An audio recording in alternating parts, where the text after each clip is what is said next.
เพราะว่าเฮาเฮ็ดเอาใจ FC เพราะว่าบ่แม่นว่าสิเฮ็ดเอาใจเฮาได้เพราะว่าเพื่อนเราโปรโมทมาจังซั่นเนาะโดยคอยเฮ็ดไปโดยนี่ผู้นี้พิเศษอันนี้สร้างรามนะเห็นแต่ละมือนี่ส่งขาดแมนจะได้คือว่าใส่ส่งขาดนะเป็นอย่างบ่มีโช เป็น ค อย่าง ว่าจังได ใส่ทรงขาดตลอดนะเฮ็ดเวียกแต่ละมือคือบ่ตูนบ่เจ็บเนี่ยมาแต่ใดก็เห็นบ่ว่าแต่บ่เจ็บดอกไอ้บ่าวอนงยังก็เห็นแม่นไหมเพิ่นให้พิเศษเลยบ่ พิเศษตัวนี้นี่โอ้ยบ่ได้วางอีหยังโดยดีใจ แบบเงินกำลังใจ ดีใจ แม่นเงินกำลังใจ โอ้ย โดย โดยจากเยอรมันเนาะอันน่ะซอยสร้างผู้ละ200,000ก็ให้ได้กลับผู้ละอันนั้นเป็น200ล้านดอลพุ่นเด้อแม่เด้ออันน่ะทางผู้ใหญ่พุ่นเด้อเนาะประมาณนั้น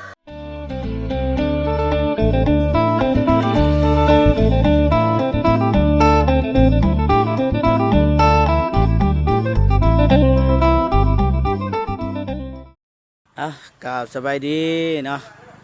สบายดีและสวัสดีเด้อพ่อแม่พี่น้องเบอร์สู่ครูสู่คนเนาะทั้งในลาวและก็ต่างประเทศเนาะก็ยินดีต้อนรับเข้าสู่ซองเบาเจ็บคือเก่าพี่น้องเนาะมื้อนี้ก็มาค่ำพี่น้องเนาะกับเบาตูนเนาะยามแรงประมาณอยู่สบายดีเด้อตอนนี้ก็ประมาณอยู่5 โมงพี่น้องเนาะสร้างเพิ่นกับพักพรพี่น้องเนาะมันจะว่าเอาไปเบิ่งประสมกันเลยแต่เขาก็ทำรายละเอียดเรื่องบ้านของน้องเดิมว่าฮอดใส่แล้วเนาะแต่ว่าแล้วก็มีอีกอย่างหนึ่งเนาะเบาเจ็บก็สิไปเซอร์ไพรส์พี่น้องเนาะเอาเงินให้สร้างนะแต่ว่าเราไปชมไปเบิ่งกันเลยเนาะไปเบาตูนรู้สึกเงางอยไปน้องเนาะเนาะไปพายนำกันเลยแต่ตอนนี้เบาเจ็บกับเบาตูนแต่ว่าก่อนสิขึ้น5ซางก็สิทักทายไอ้น้อยประมาณนี้พี่น้องเนาะในเรือนศาสตร์ประมาณนี้พี่น้องโอเคไก่แล้วพี่น้องนะนี่ทางนี้ก็แอมแล้วพี่น้องนี่ทางนั้นกับประตูบองเยี่ยมกับประมาณนี้บ้านของน้องเดิมพี่น้องเนาะงามพี่น้องเนาะแต่ว่าเอาเจ็บสิขึ้นไปหาซากเนาะก็ทำเรื่องรายละเอียดว่าบ่เพียงบ่พออันใดเนาะขาดตกอันใดหาสิว่านำกันนะประมาณนี้ตอนนี้ก็ไอ้สร้างเพิ่นก็กำลังกินข้าวแรงพี่น้องทานอาหารแรงพี่น้องเนาะทานอาหารค่ำก็ว่าได้นะประมาณนี้น้องเด่นสบายดีน้องเด่นสวัสดีเด้อไปนี่ประมาณนี้งามอยู่พี่น้องเนาะนี่งามนี่เพื่อนใหม่กับเพื่อนเก่าพี่น้องเนาะนี่ต่างกันคนละสันเลยพี่น้องนี่โอเคมีแต่ว่าเบาเจ็บสิขึ้นเทิงก่อนเนาะสิไปจับภาพอยู่เทิงเลยพี่น้องเนาะไปโอเคพี่น้องเนาะตอนนี้ก็อยู่เทิงเพื่อนพี่น้องเนาะเบาเจ็บก็กินข้าวน้ำไอ้สร้างเพิ่นนาเดียวพี่น้องไอ้สร้างเพิ่นก็อิ่มแล้วพี่น้องตอนนี้ก็พักผ่อนพี่น้องเนาะก็กลับบ้านกลับเมืองป่ามันมืดมันค่ำเลยพี่น้องเนาะแต่ว่าคนอื่นหมดกับสิไปทำสร้างก่อนตักไทยสร้างเพิ่นก่อนเนาะพี่น้องเนาะสบายดีไอ้แดงครับสบายดีเพื่อนฮอดใส่เด้กำลังแอม แอมน้อยนึงเนาะโดยแอมด้านข้างทางหลังรู้สึกว่ามันง่ายหรือยาก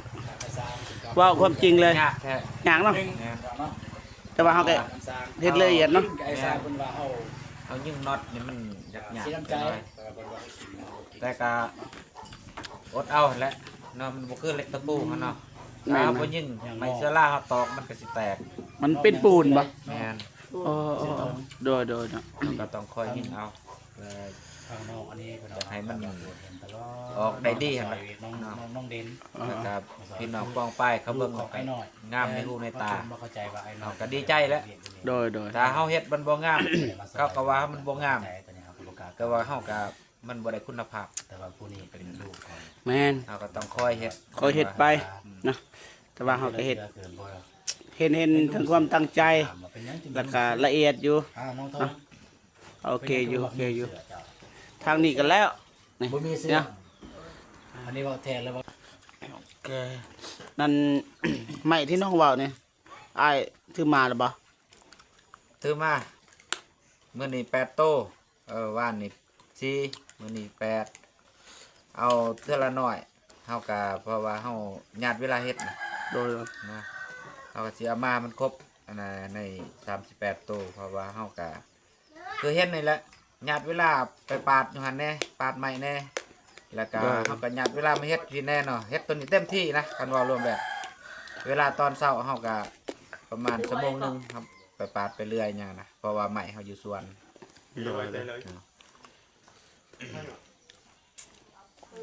แล้วก็ป้องเอี่ยมเนี่ยทาสีหรือเปล่าป้องเอี่ยม แล้วเพราะว่าคือมันอยากจ้างแน่จักหน่อยนะ รู้สึกว่าเด็กจาง บ่พอ บ้านบ่ต้อง ซื้อมานี่มันบ่แม่นเรา ตัวนี้ก็ทาหรือเปล่าตัวนี้ เพราะว่าตัวนี้น้ำซีเนาะ อันนี้น้ำสีเนาะทายได้ทายน้ำสี อันนี้น้ำซีนี่เด้มันก็สิเป็นแบบซีนี่แหละซีแบบซีใหม่ซีเกียงว่าจังซั่น มันนี่แก้วหนึงเท่าไหร่นะ แก้วหนึง60,000 2แก้วเป็นแสนเศร้า อ๋อแล้วไพ่ซื้อให้ ของอันนะบ่าวนุ่ง บ่าวนุ่งซื้อให้เนาะ โดย งบไปบ่าวนุ่ง แต่ว่าคันว่าซื้อมาอีกประมาณว่า3นี่เนาะมันซีมันสิเข้าแน่นกว่านี้ อันนี้ซีซ้ำห้องซื่อๆทาซ้ำห้อง วันนี้ถ้าทับไปอีกมันก็ยังจะแน่นกว่ามันงามกว่า ก็คือแบบทาห้องไว้จะซื้อ แน่นแน่น ห้องไว้ เฮาเบิ่งมันก็มันเด็กจ้างเนาะ แม่นๆจักจ้าเอ้าน้องเด่นมาเข้ากองวะ มื้อนี้นี่มีแต่แอมเนาะ แน่นแน่นแล้วก็ใส่ลูกก้อน โอ้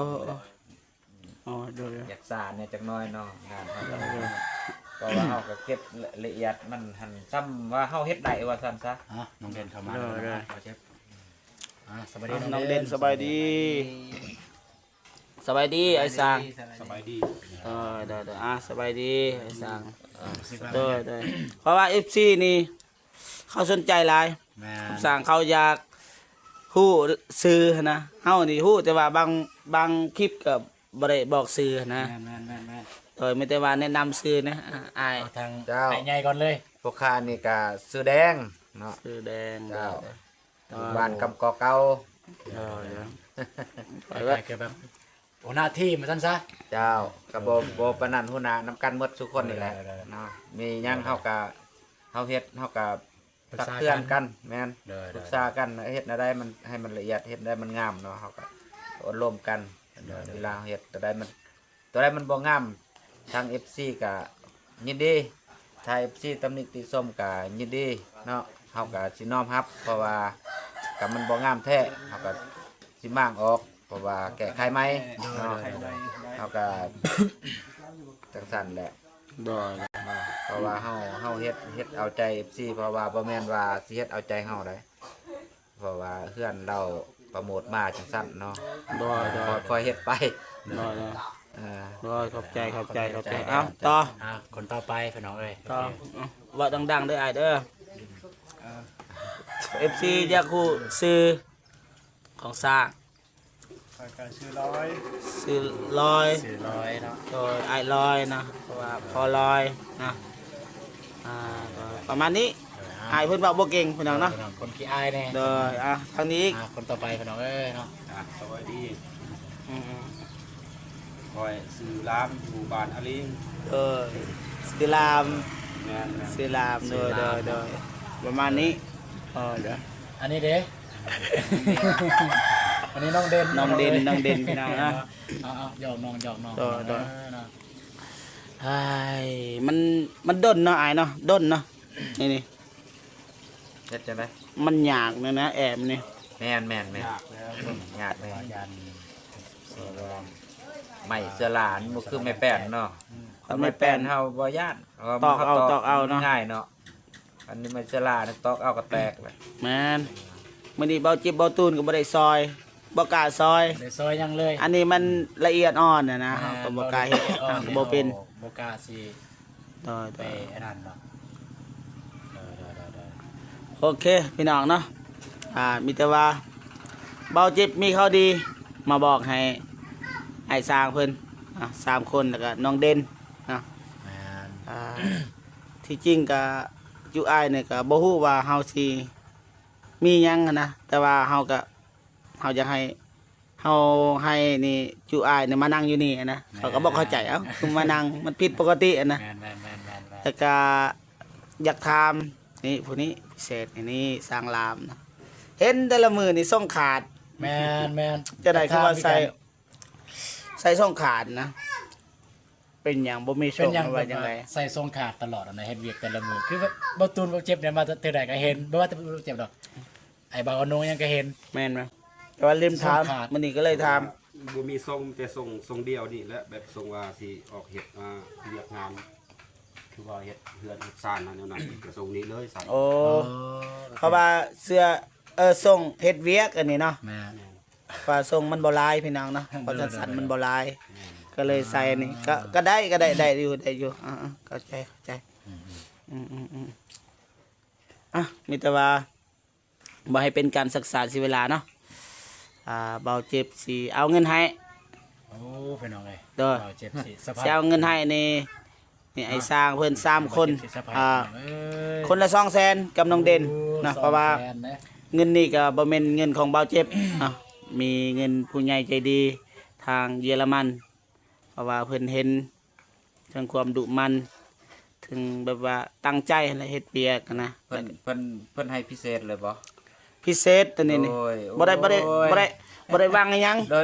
ดีใจ แบบเงินกำลังใจ ดี ซะ ใจ แม่นเงินกำลังใจ โอ้ย โดย โดย เพิ่นว่าก็กำลังใจซะเพราะว่าไอ้สร้างเพิ่นก็ตั้งใจเฮ็ดเวียกกับน้องเด่นก็ซอยอยู่นะก็เลยมอบให้คนละ200,000พี่น้องเนาะมีแต่ว่าเบาเจ็บสิเอาเงินก่อนพี่น้องเนาะ เดี๋ยวสิจะไปก็ได้ของนะทางเบ้าเจ็บเนาะกำลังจัดเงินให้ทีมงานไอซางเฮาเพื่อเป็นการมีกำลังใจในการเฮ็ดเวียกเพื่อนน้องเอ้ย กินนังกิน นี่แหละเอิ้นว่ากินข้าวกินนั่งข้าวเบิดแม่นบ่ กินห้อยเขาย่างกินนังเขาเบิด กินหอยข้าวย่างกินนั่งข้าวเบิดอู้หมอเจ็บเบาเจ็บเนี่ยย่ำแต่ตอนขึ้นบ่เบิดจังเถือ เนี่ย โอเคมาโอเค ครบแล้วบ่600,000 800,000 2 3 4โอเคแต่ว่า เราเก็บสิเอาเงินให้เลยพี่น้องเนาะคนละ 200,000กีบ 200,000ตามผู้ใหญ่ใจดีเพิ่นฝากมาให้ก็เป็นเงินลาวหั่นน่ะเงินบาทก็ 800,000บ่ บ่คนละ200,000 คนละ200,000ก็400 300 300 เอ้ย300บ่200,000บ่ 200,000 350ประมาณนั้นแหละ ไล่ก่อน ไล่350 ปิดโทรศัพท์ซะ ประมาณนั้นแหละ350 โอเค350เนาะ แม่นประมาณเอาเด้อพี่น้องเด้อบ่ได้ไล่เอาบ่ได้เอาโทรศัพท์ไล่ เอานะโอ้ยขอบใจ เด้อ ไม่ได้ถ่ายทางนั้นเลยประเทศทางเฮาก็ถ่ายก็ได้40เดือนนานแล้วใช่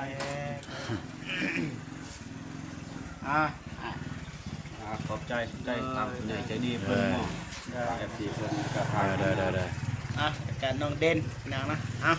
โอ้ยขอบใจหลายๆเด้อ มันคือบ่โฟ โอ กั เค ส บ่าวทูนโทรศัพท์มันบ่ได้นางนะโอเคมีแต่ว่า ก็บ่มีหยังหลายกับผู้ใหญ่ก็เห็นถึงความตั้งใจถึงความดุมั่นนั่นแหละซอยเรือน้องเดิมแน่เพราะว่าค่าสร้างค่าเฮ็ดเฮือนนี่เฮ็ดบ้านนี่ก็บ่แพงนะเนาะประมาณนี้ และที่สำคัญคือแบบว่าทางไอแดงขายไม้ แม่น แบบขายตั้งซอย ขายซอย คันขายราคาตลาดคือแบบรู้สึกว่าก็บ่ไหวแล้วเนาะ บ่ไหว แต่ว่าเพิ่นก็ตั้งซอยเนาะพี่น้องเนาะ ซอย ที่สำคัญแม่นตัวนี้ ไม่ได้ว่าอยากให้จูอ้ายสร้างนี่ขอบอกขอบใจขอบบุญขอบคุณนะผู้ใหญ่ใจดีที่มอบเงินมาให้ในครั้งนี้อยากให้ไอแดงฝากขอบอกขอบใจนะแล้วก็อวยพรนะ บ่ผู้ใหญ่ใจดีจากเยอรมัน ใจดีเลยเนาะ จากเยอรมัน จากเยอรมัน เจ้า ได้ บ่มีหยังเนาะทางผู้ค้าก็โอ้ยขอบจกขอบใจทางเจ้าภาพเพิ่นเด้อทางผู้ใหญ่ใจดีที่มอบเงินให้เนาะอีหยังก็ยาซอยอันทางสร้างไปนี่ก็สร้างทางสร้างนี่3คนก็ดีใจหมดแหละบ่ฮู้จักสิเว้าหยังเนาะตื่นตันในใจเฮาก็บ่เคยคิดว่าผู้ใหญ่สิซอยจังซี่เนาะแต่ว่าอีหยังก็ ขอขอบคุณขอบใจเด้อ ทางผู้ใหญ่ใจดีเนาะ จากเยอรมัน โดยจากเยอรมันเนาะอันซอยสร้างผู้ละ200,000ขอให้ได้กลับผู้ละอันนั้นเป็น200 ล้านดอลพุ่นเด้อแม่เด้ออันทางผู้ใหญ่พุ่นเด้อเนาะประมาณนั้น เด้อสาธุเด้อนะทางอ้ายเพิ่น ไอ้ลอย อวยพรให้ผู้ใหญ่ใจดีจงมีแต่ความสุขสุขภาพแข็งแรงนี่ล่ะประมาณนี้เพราะว่าสั้นๆบ่ต้องการว่ายาว ขอให้เพิ่นมีอยู่ดีมีแห้งจ้ะนะชีวิตที่ดีครับซะ โดยประมาณนี้พี่น้องเป็นเว้าบ่ค่อยเป็นปานใด เด้อ เน้นเฮ็ดพี่น้องเนาะบ่เน้นเว้าเอ้าต่อทางนี้เลย ขอบใจสบายดีเนาะทางหัวหน้าใจดีเพิ่นเนาะทางจากเยอรมันของเพิ่นสิประกอบส่วนให้พวกสร้าง3คนผู้ละ200,000แล้วมื้อนี้เนาะก็ว่าเงินพิเศษเงินแบบว่าเพิ่นฝากให้สร้างแบบว่าเพิ่นก็คิดว่าดีนะสร้างเฮ็ดแต่ว่าเฮาก็หมดซำนี้แล้ว ความตั้งใจเฮ็ดเป็นแนวนั้นนะขอบใจ โดยโอเค ประมาณนี้พี่น้องนะ โอ้น้องเด่น น้องเด่น รอทาเลยเนาะ เอาน้องเด่น ฝากขอบคุณหลายๆเด้อทางพ่อใหญ่ใจบุญทางเยอรมันเด้อขอให้เพิ่นสุขภาพแข็งแรงความเจ็บอย่าได้ความไข้อย่ามีปรารถนาสิ่งใดก็ขอให้ได้สิ่งนั้นให้ร่ำๆรวยๆแห้งๆปังๆเด้อพ่อเด้อแม่เด้อสาธุ โดย โอเค การมอบเงินกับประมาณนี้พี่น้องอาจจะ ที่เฮ็ดห้อย บ่คัก หรือว่าบ่จังใด บ่เซอร์ไพรส์นะ แต่ว่าเฮาก็มอบเป็นทีมห้อยพี่น้องเนาะ แม่น จังใดก็ขอบุญขอบคุณเนาะผู้ใหญ่ใจดีจากเยอรมันนะที่มอบหมายให้เบาเจ็บเป็นสะพานบุญในครั้งนี้นะจังใดก็ขอให้แม่ แต่ว่าพอจงมีแต่ความสุขนะสุขภาพแข็งแรงนะอายุมันควรยืนไปที่ใดก็ขอให้ปลอดภัยนะร่ำรวยยิ่งขึ้นไปเด้อแม่เด้อเนาะประมาณนี้นะเอาคลิปนี้ก็บ่ให้เบาลายใหญ่ห้างนะเบาเจ็บสิคอโตจะจบคลิปก่อนพี่น้องเนาะเอาไว้เจอกันคลิปหน้าสำหรับคลิปนี้ขอกล่าวคำว่าสบายดีโดยประมาณนี้โดย